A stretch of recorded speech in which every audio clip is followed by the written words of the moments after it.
Waduh, lagi-lagi terjadi bentrok supporter di Liga 1 saat laga Persib lawan Persija. Saat ini Indonesia sedang disorot FIFA. Bagaimana nasib timnas Indonesia di ajang internasional? Erick Thohir beri peringatan tegas jika ada kerusuhan supporter. Mengingat tragedi Kanjuruhan Malang masih disorot FIFA. Kira-kira hukuman apa yang diberikan kepada Persib Bandung sebagai tuan rumah? Supporter Jepang tiba-tiba respon perkembangan timnas Indonesia. Kira-kira apa ya pendapat mereka? Saksikan beritanya hingga selesai.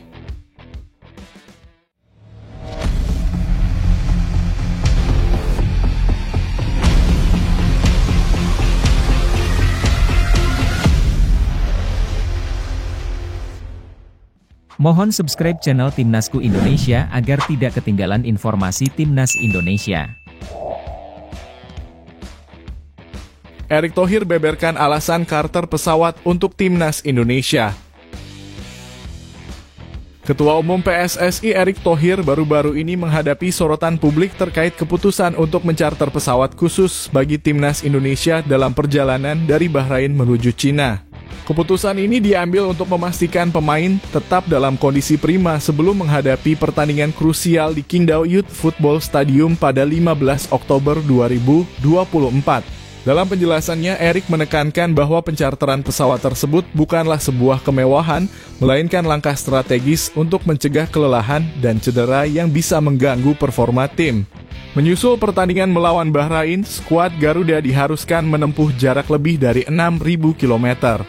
Dalam konteks ini, Erick Thohir menjelaskan, kami berupaya memastikan jangan sampai pemain lelah dan cedera. Makanya kami sampaikan penerbangan dari Bahrain dan Cina disewa itu bukan kemewahan, tetapi upaya untuk memastikan pemain kita tidak cedera.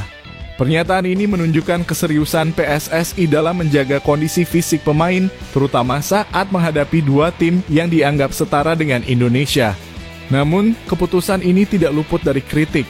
Beberapa pihak mempertanyakan pengeluaran untuk mencarter pesawat, terutama di tengah berbagai tuntutan dan keterbatasan anggaran yang dihadapi oleh PSSI.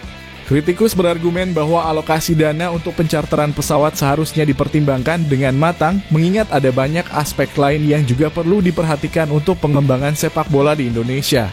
Meski demikian, Erick menegaskan bahwa penerbangan dari Indonesia ke Bahrain dilakukan secara komersial dan pencarteran hanya dilakukan untuk segmen Bahrain ke Cina yang dianggap krusial untuk menjaga kebugaran pemain. Agenda perjalanan timnas Indonesia memang penuh tantangan. Dengan dua pertandingan grup C ronde ketiga kualifikasi Piala Dunia 2026 Asia yang akan dilakoni, PSSI berupaya memanfaatkan setiap kesempatan untuk mendulang poin. Pertandingan melawan Bahrain dan Cina diharapkan dapat memberikan hasil positif, mengingat kedua tim tersebut berada pada level permainan yang relatif setara dengan skuad Garuda. Dalam konteks ini, keputusan mencarter pesawat tampaknya menjadi langkah yang dipandang perlu meskipun menuai kontroversi. Dengan komitmen untuk menjaga performa tim, PSSI berharap keputusan ini akan membuahkan hasil yang sepadan dan membawa Indonesia melangkah lebih jauh di kancah internasional.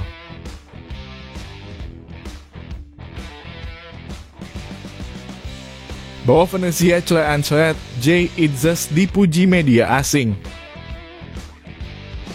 Bek timnas Indonesia Jay Itzes baru-baru ini menarik perhatian media asing, khususnya dari Italia, setelah membawa klubnya Venezia meraih kemenangan perdana di Serie A musim 2024/2025. Dalam pertandingan melawan Genoa yang berlangsung di Stadion Pierluigi Penzo pada Sabtu, 21 September 2024. Venezia tidak hanya mencatatkan kemenangan, tetapi juga berhasil menjaga clean sheet dengan skor 2-0. Media tutup Venezia Sport memberikan pujian yang luar biasa kepada Itzes, menyoroti penampilannya yang tanpa celah selama pertandingan.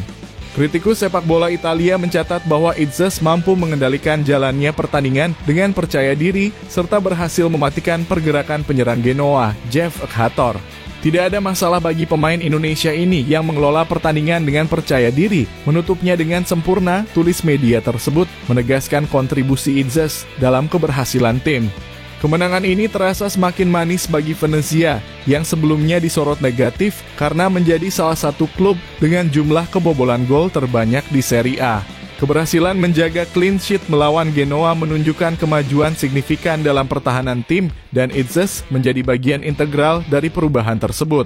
Meskipun J. Itzes mendapatkan rating 6,8 menurut SofaScore yang lebih rendah dibandingkan back lainnya seperti Antonio Candela dan Michael Svoboda, statistik penampilannya tetap menunjukkan kontribusi yang positif. Ia mencatatkan 1 clearance, 1 blok, serta terlibat dalam duel darat dan udara. Dengan akurasi operan sebesar 89% dan berhasil melesatkan 33 operan dari 37 percobaan, Itzes menunjukkan bahwa ia bukan hanya seorang defender yang tangguh, tetapi juga mampu berkontribusi dalam serangan. Dengan 43 sentuhan selama pertandingan dan 1 tendangan jarak jauh, J. Itzes membuktikan dirinya sebagai pemain yang dapat diandalkan. Kini semua mata tertuju pada pemain berusia 24 tahun ini, menantikan bagaimana ia akan melanjutkan performanya di sisa laga Serie A musim 2024/2025. Pujian dari media asing ini menambah kepercayaan diri Itzes dan menunjukkan bahwa pemain Indonesia semakin diakui di pentas sepak bola Eropa.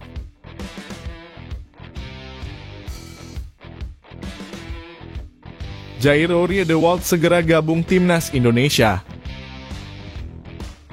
Pemain gelandang asal Belanda Jairo Riedewald yang pernah menjadi bagian dari Ajax Amsterdam kini tengah menjadi sorotan terkait proses naturalisasi yang akan membawanya bergabung dengan timnas Indonesia. Media Belanda melaporkan bahwa Riedewald yang memiliki garis keturunan Indonesia dari ibunya diharapkan bisa memperkuat lini tengah skuad Garuda dalam waktu dekat. Namun untuk mewujudkan impian tersebut, ada beberapa syarat yang harus dipenuhi. Pertama, Jairo Riedewald harus menyelesaikan proses naturalisasi dengan resmi. Proses ini melibatkan pengambilan sumpah kewarganegaraan Indonesia yang merupakan langkah krusial sebelum ia dapat tampil membela timnas. Saat ini beberapa pemain keturunan lainnya seperti Mes Hilgers dan Eliano Reinders sudah dalam tahap akhir proses yang sama. Keduanya diharapkan segera mengambil sumpah kewarganegaraan sebelum bergabung dengan timnas dan Riedewald tampaknya akan mengikuti jejak mereka. Selain itu, Riedewald harus memenuhi kriteria yang ditetapkan oleh PSSI termasuk persyaratan administratif dan teknis. Sebagai mantan pemain Ajax dan kini berkarier di Liga Belgia bersama Royal Antwerp, pengalaman dan kualitasnya di level tertinggi Eropa menjadi nilai tambah yang signifikan. PSSI perlu memastikan bahwa pemain yang dinaturalisasi dapat berkontribusi secara maksimal untuk timnas Indonesia, terutama menjelang berbagai kompetisi internasional seperti kualifikasi Piala Dunia dan Piala Asia. Keberadaan Riedewald di lini tengah diharapkan dapat memberikan dampak positif, mengingat ia masih berada di puncak kariernya. Sebagai seorang pemain yang terlatih di Liga Top Eropa, kehadirannya dapat menjadi aset berharga bagi timnas Indonesia. Masyarakat juga menunjukkan antusiasme tinggi setelah Riedewald menambahkan bendera merah putih di bio akun Instagramnya yang semakin memicu spekulasi mengenai niatnya untuk menjadi WNI. Jika semua syarat tersebut dapat dipenuhi dan Riedewald resmi bergabung, kolaborasi antara pemain lokal berbakat dan pemain naturalisasi berkualitas seperti dirinya bisa membawa Indonesia selangkah lebih maju di pentas sepak bola internasional. Dengan pengalaman dan skill yang dimiliki, Riedewald diharapkan menjadi bagian integral dari transformasi timnas Indonesia yang berambisi meraih prestasi lebih tinggi di kancah global. Kini seluruh pencinta sepak bola di tanah air menunggu kepastian apakah Jairo Riedewald akan resmi menjadi bagian dari skuad Garuda.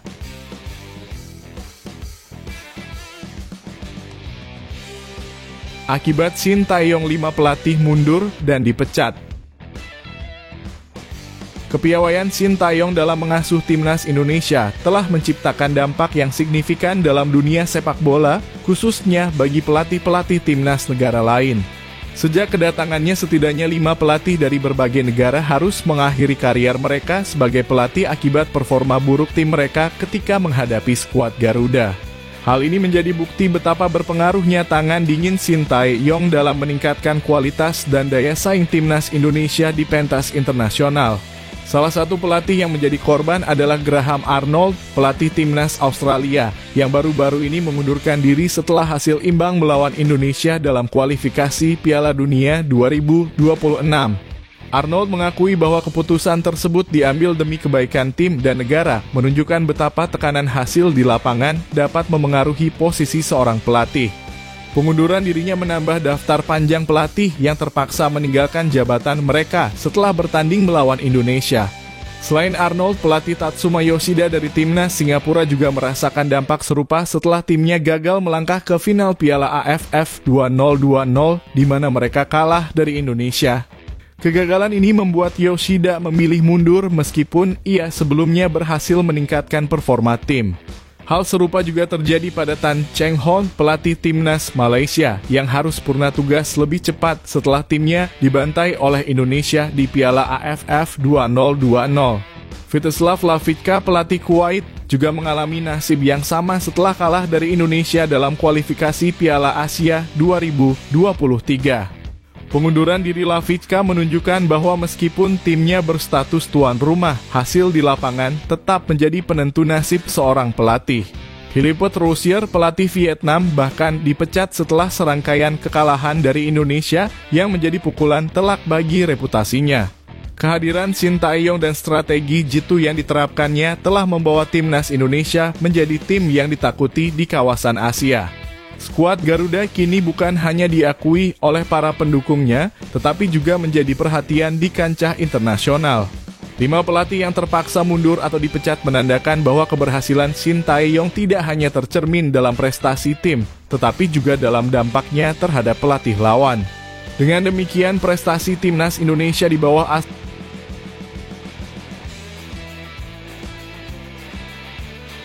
media Vietnam tak yakin timnas Indonesia bisa menang lawan Bahrain meskipun ada Mads Hilgers. Media Vietnam baru-baru ini menyoroti peluang timnas Indonesia dalam pertandingan melawan Bahrain di babak ketiga kualifikasi Piala Dunia 2026 zona Asia. Mereka tampak skeptis dengan kemampuan Indonesia untuk mengalahkan Bahrain. Alasan utama ketidakpercayaan ini adalah kenangan pahit kekalahan memalukan timnas Indonesia 10-0 dari Bahrain pada tahun 2012 yang masih membekas dalam sejarah sepak bola Indonesia. Selain itu, Bahrain saat ini berada di peringkat 81 FIFA, jauh lebih tinggi daripada Indonesia yang berada di posisi 134. Menurut media Vietnam Soha, perbedaan peringkat ini ditambah dengan pengalaman Bahrain di turnamen internasional membuat mereka merasa timnas Indonesia tidak memiliki peluang besar. Dalam ulasan mereka, Soha juga menyebutkan bahwa kehadiran pemain naturalisasi Indonesia seperti Mads Hilgers dan Eliano Reijnder tidak menjamin kemenangan melawan Bahrain. Meskipun para pemain naturalisasi Indonesia memiliki pengalaman bermain di Eropa, Soha menilai bahwa Bahrain tetap menjadi tim yang lebih kuat. Terlebih dengan performa impresif mereka di babak kedua kualifikasi serta Piala Asia 2023.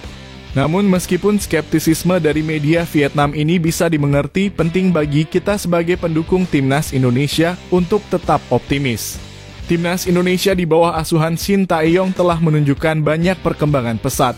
Kehadiran pemain-pemain naturalisasi memang memberikan tambahan kekuatan bagi skuad Garuda, terutama di lini pertahanan dan tengah. Tim ini sudah jauh berbeda dari masa-masa kelam mereka ketika mengalami kekalahan besar dari Bahrain lebih dari 1 dekade lalu. Faktor lain yang juga bisa memberikan harapan adalah mentalitas yang semakin kuat dari para pemain Indonesia. Bermain di kandang Bahrain tentu menjadi tantangan tersendiri, namun motivasi untuk membalas kekalahan masa lalu bisa menjadi pendorong semangat. Bahrain mungkin berada di posisi lebih tinggi dalam peringkat FIFA, namun sepak bola tidak hanya tentang peringkat, melainkan juga tentang semangat juang dan strategi yang tepat. Dengan persiapan matang dari Shin Tae-yong dan semangat yang tinggi, Indonesia memiliki peluang untuk mengejutkan Bahrain dan meraih hasil positif.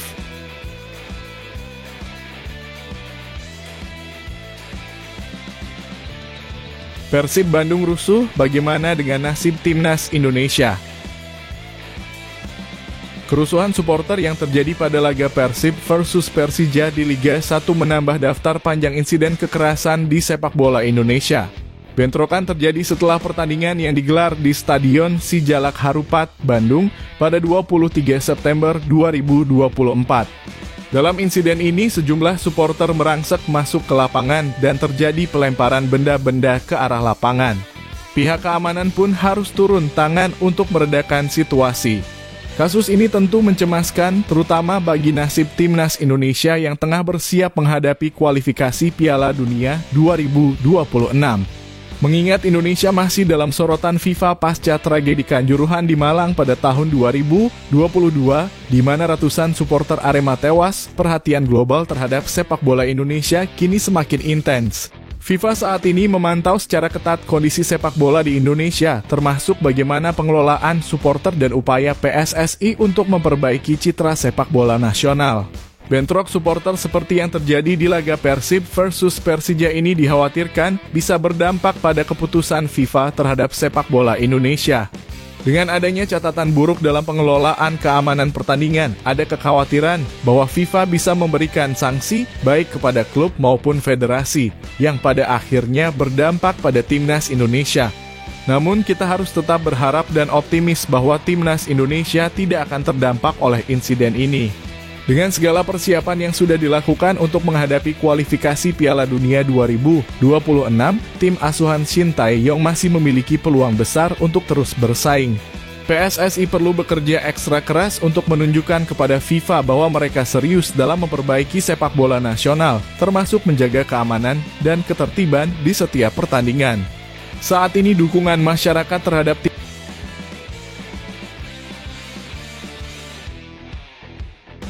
hukuman Persib Bandung usai terjadi bentrok supporter.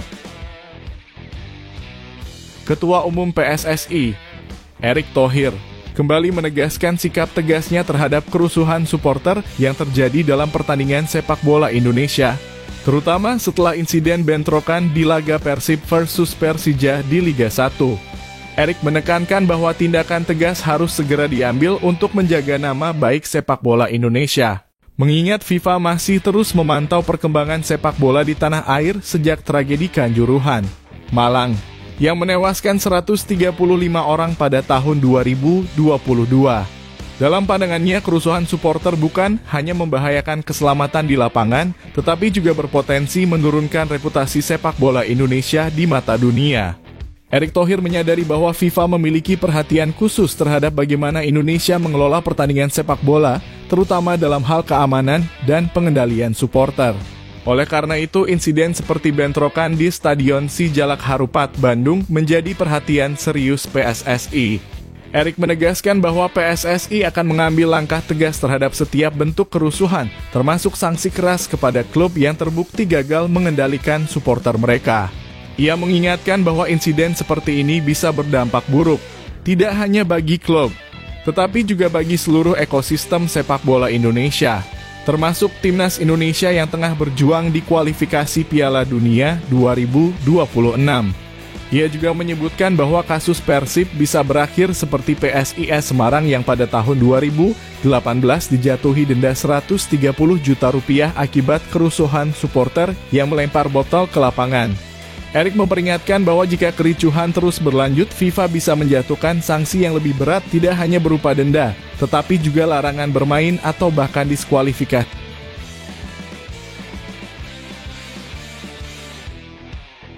Respons supporter Jepang melihat perkembangan timnas Indonesia. Respon dari para supporter Jepang mengenai perkembangan timnas Indonesia menjadi sorotan menarik, terutama setelah melihat bagaimana peran pemain naturalisasi membawa dampak signifikan. Di bawah asuhan Shin Tae-yong, timnas Indonesia berhasil menahan imbang dua tim besar, yaitu Arab Saudi dan Australia, dalam babak kualifikasi Piala Dunia 2026 zona Asia. Hasil ini tentu mengejutkan banyak pihak, termasuk supporter Jepang, yang memberikan pandangan berbeda terkait kemajuan pesat ini. Salah satu faktor utama yang diakui oleh supporter Jepang adalah kontribusi pemain naturalisasi dalam skuad timnas Indonesia.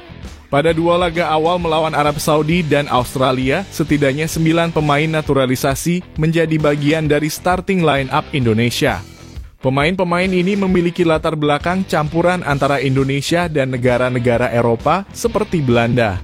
Ini menandakan perbedaan mendasar dengan era sebelumnya, di mana pemain naturalisasi seperti Christian Gonzalez dan Victor Igbonevo lebih banyak dinaturalisasi karena bermain di Liga Indonesia, meskipun tidak memiliki garis keturunan Indonesia.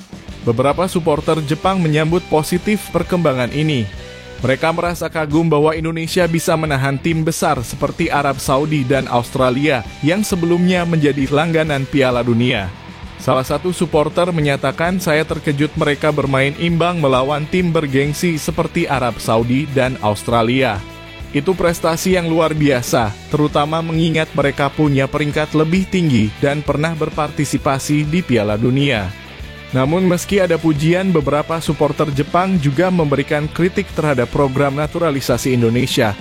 Mereka khawatir strategi ini mungkin hanya efektif dalam jangka pendek. "Saya kira cara Indonesia efektif dalam jangka pendek, tapi bagaimana dalam jangka panjang?" ujar seorang supporter Jepang. Kekhawatiran ini berdasarkan pengalaman negara lain seperti Jamaika dan Tiongkok yang pernah mengandalkan pemain naturalisasi namun gagal mencapai prestasi berkelanjutan. Menurut supporter lainnya, penting bagi Indonesia untuk memperkuat liga domestik jika ingin mencapai hasil yang lebih baik di masa depan. Fenomena sementara ini akan sia-sia jika liga domestik Indonesia tidak diperkuat.